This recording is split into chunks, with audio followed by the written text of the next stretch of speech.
So it says in First Peter chapter 5, verse 7, casting all your anxieties on him because he cares for you.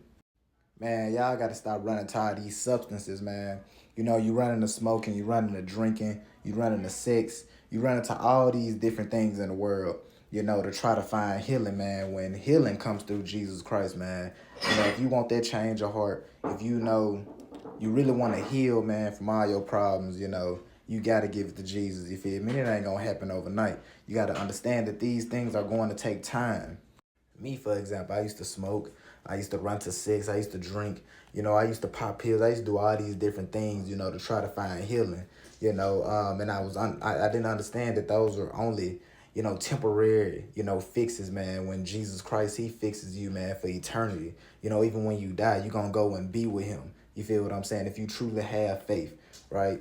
And I started reading my Bible and I actually started locking in, and I started to step into, that call and that purpose that God has for me, and once I actually stepped into that, man, he started to send people my way to help me, people I can talk to. I had to understand that, man, you can't do this alone, man. You can't live this life by yourself. All right, so stop trying to, be alone and isolate yourself from the world. I know I do it at times, sometimes I just don't want to talk to people. Sometimes I just don't be in the mood sometimes. You feel me? We all have mood swings, it's different, strokes for different folks. Sometimes, man, you feel me? You ain't gonna want to talk. And that's fine, man. You ain't always gotta be social.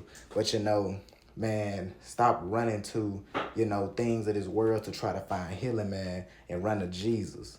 And then it says in First Peter chapter 4, verse 16, yet if anyone suffers as a Christian, let him not be ashamed, but let him glorify God in that name. Right? So understand that you're gonna struggle, right, as a Christian, man. And even if you're not a Christian, you're gonna struggle. But I'd rather go through the struggle with Jesus Christ by my side than go through it, with nothing, man. Because I'm gonna tell you something about faith, man. My faith has, kept me sane through all the things I've been through, man. When I was mentally drained, but I'm still walking around, talking to everybody, speaking to everybody, walking with a smile on my face whole time. And inside, man, I'm sad and I'm depressed, but as a man, you got to continue to push through, don't let this world hold you back, because the world don't care about your feelings, man. You either gonna get right, you gonna get left in this world talking about your feelings. Women get a little more leeway, but as a man, you got to keep on pushing. You the provider. All right, the woman look up to you. The kids, your kids gonna look up to you.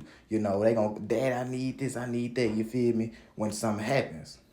And then it says in First Peter chapter 4, verse 19, therefore let those who suffer according to God's will entrust their souls to a faithful creator while doing good. So